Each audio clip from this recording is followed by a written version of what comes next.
Chers frères et sœurs dans le Christ de Shalom, l'évangile d'aujourd'hui nous parle de jeune homme riche. C'est jeune homme riche qui court vers Jésus. Ce verbe courir en hébreu, c'est la route. Courir, aller en hâte. Dans la Bible, quand quelqu'un courait, c'est pour aller découvrir ou recevoir quelque chose.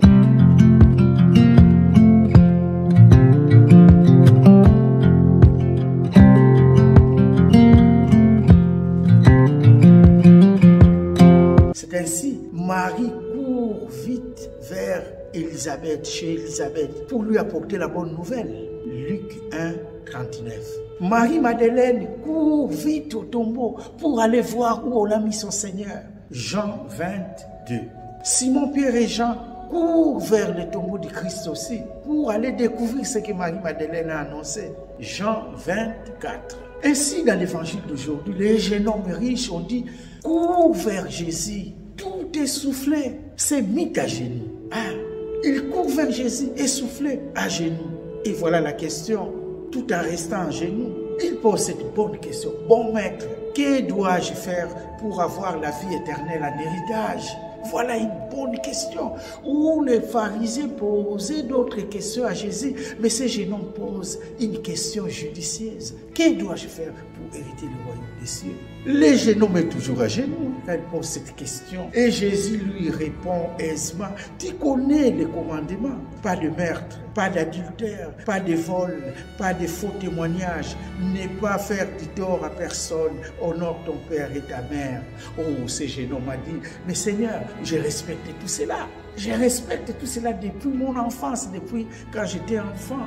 On dit que Jésus posa les regards sur lui, il l'aima. Donc d'une manière ou d'une autre, Jésus a admiré ce jeune homme. Voilà, bien fait, courage. Mais pour tes jeunes hommes, il te manque une chose. Va, vends tout ce que tu possèdes et donne-les aux pauvres. Et là, tu auras un héritage dans le royaume des cieux. On dit que le jeune homme était riche, il avait beaucoup de biens. Il s'est assombri dans sa tristesse. Il est parti tout triste. Mais là, on peut faire intervenir la première lecture d'aujourd'hui, Salomon. Salomon avait préféré la sagesse à la place de la richesse. Mais le jeune homme a préféré la richesse à la place de recevoir les dons de Dieu. Chers frères et sœurs, nous devons avoir le courage de Salomon de préférer Dieu lui-même qu'à la richesse de ce monde. L'épître aux Hébreux est clair. Pas une créature n'échappe à ses yeux. Tout est nu devant elle, soumis à son regard. Nous aurons à lui rendre des comptes. Chers frères et sœurs, nous aurons à rendre compte à Dieu. Qu'est-ce que nous allons mettre devant? C'est la richesse ou c'est Dieu lui-même?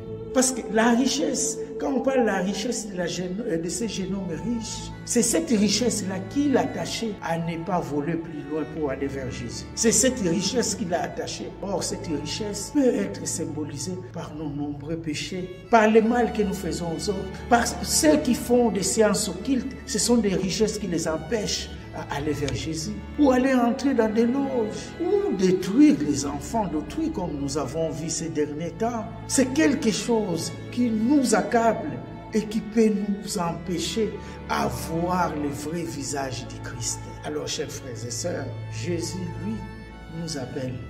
Il veut nous enrichir par sa simplicité, par sa pauvreté, par ses biens, par cette force du Saint-Esprit. Mais nous pensons parfois qu'il faut aller vers lui avec tout ce qu'on a, comme si c'est par notre propre force on peut hériter le royaume des cieux. Or, c'est par la grâce que nous sommes sauvés. Le jeune homme riche de l'évangile d'aujourd'hui a oublié tout cela, pensait que c'était sa richesse devait nous sauver.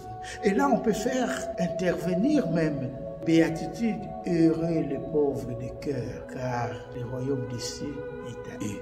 Alors, chers frères et sœurs, préférons Jésus qu'à la richesse de ce monde, comme le roi Salomon a préféré la sagesse que la richesse. Et Dieu nous aide à nous débarrasser de tout ce qui nous empêche à être des vrais disciples de son Fils.